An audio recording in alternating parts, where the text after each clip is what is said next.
Alam niyo naman mga kabatang na pag nasa probinsya kayo tapos nainitan kayo at maganda yung ilog, samantalahin nyo na. Maikwento ko lang ho sa inyo, arehong ilog namin ay talaga hong naganda lamang ho. Kumbaga garning kaganda mamaya ninyo makikita.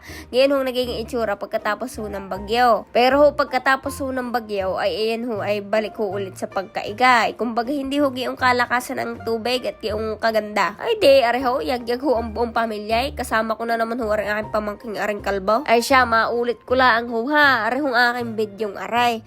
Areho kumbaga throwback. Ay baka ho ang aking mga kamag-anakan at mga kalapit barangay ay pumunta ho sa ilog.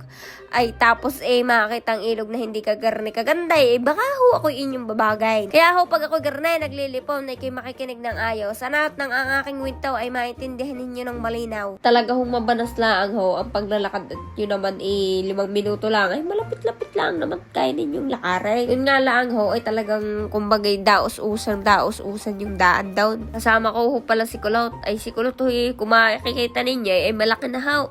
Yung batang iyan inong nakakasama ko sa vlog ko pakalinggit. At yan talagang napakabibo na bata pala. Ay ngayon ho'y nagdadalaga na. Ay di ho ngayon kumbaga kung bibong-bibo nung maliit. Ngayon inabas-bawasan ng kakulit. Nagiging makulit naman ho. Ay pero hindi katulad nung datay. Pagkagaring akong kalakasan ng tubig, talaga ho napakarami hong nadayo din sa iba't ibang lugar ho nang gagalay. Nataon lang ho na rin pwestong aray kami lang ho bukod tangi ang nakapagtsagang maglakad ho din May dala din ho pala kami mga paglamon din Di kami pag nagutom kami kakain na lamang. Ay nagluto ho ang aming nanay Juicy ng masarap na fried chicken. Abay, yari-yari ho yan. Hindi ho kompleto ang paglamo ng mga batang ginyaw pagka ho walang baguaw. Ngayon, yun lang. Diyos ko po na may sinawsawa ng kuntay. Ay walang panghalo. Ay mag-iinarte ka pa. Ayan ho, yan ho may pamiga na kalamansi at saka ho bagoong na galing Nubo. Mas mainam pa naman ho maligo sa ilog kaysa ho sa swimming pool para ho sa akin. Ay talaga ho ako'y pag nalublubo sa swimming pool ako'y talagang sigab ng sigab dahil sa chlorine. Ay tunay ka sasabihin ko sa iyo kahit ikihugas ang pagkatao mo, di na ako sa ilog. Diyos ko po damay, si Batang lamo ng lamo, meron pang mumo sa bebek.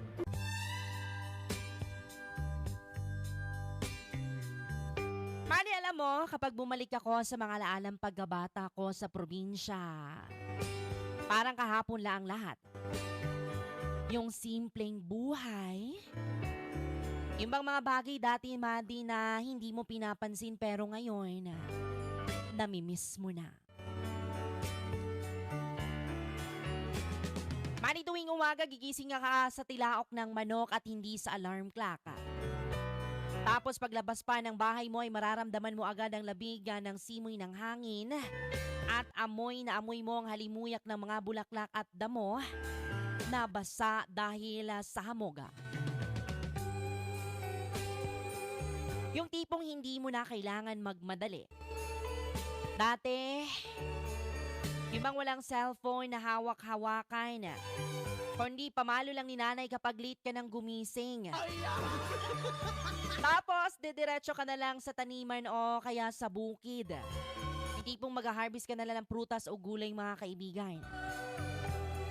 Laging may mga alagang kambing o mga hayop, at iba't ibang hayop pa yan. Kaya bago pa man makakain sa agahan ay kailangan mo munang unahin na pakainin ang mga alagang hayop na manok. Kakatapos nga pala magpakain ni Parandeo ng manok at baboy. Katulad ho ng narinig ninyo sa radyo. Ayan ho yung pakiramdam namin dito sa probinsya. Sa mga nakakamiss ho diyan sa probinsya, sa mga buhay-buhay ho ninyo at nasasayahan ho kayo sa content ko, mag-comment ho kay Rian. At kung meron ho kayong probinsya, kung saan ho kayo nanggaling, ay i-comment ho ninyo Rian nang malaman ko kung kayo ay taga saan. Malay ho ninyo, kayo aking kababayan pala. Sumunod na nga ho si Parandeo din sa amin dahil akala niya ay meron kaming lechon na dala pero ho wala namang kaming dalang lechon. Kaya ho ngayon binabasa-basa ko ho ang tatay at talagang sobrang sama ho ng tingin ho sa akin. Ayan na nga ho ang akin hong pamangkay na si Boy Kalbo, Boy Tae. Ayan ho may naaamoy na ako at may nakakapana akong bilog sa kanyang puwitan. Totoo ho ang aking hula, ng itlog na ho si Jack Stone. Ang akin hong anak na kalbo, ng itlog na ho. At talaga namang pagkagarni ang bata kung saan lang humapaitlog. Ay di ang ginawa ho ng kanyang napakamabait at napakagandang tita, ang kanyang paboritong tita. Diyos ko po nama!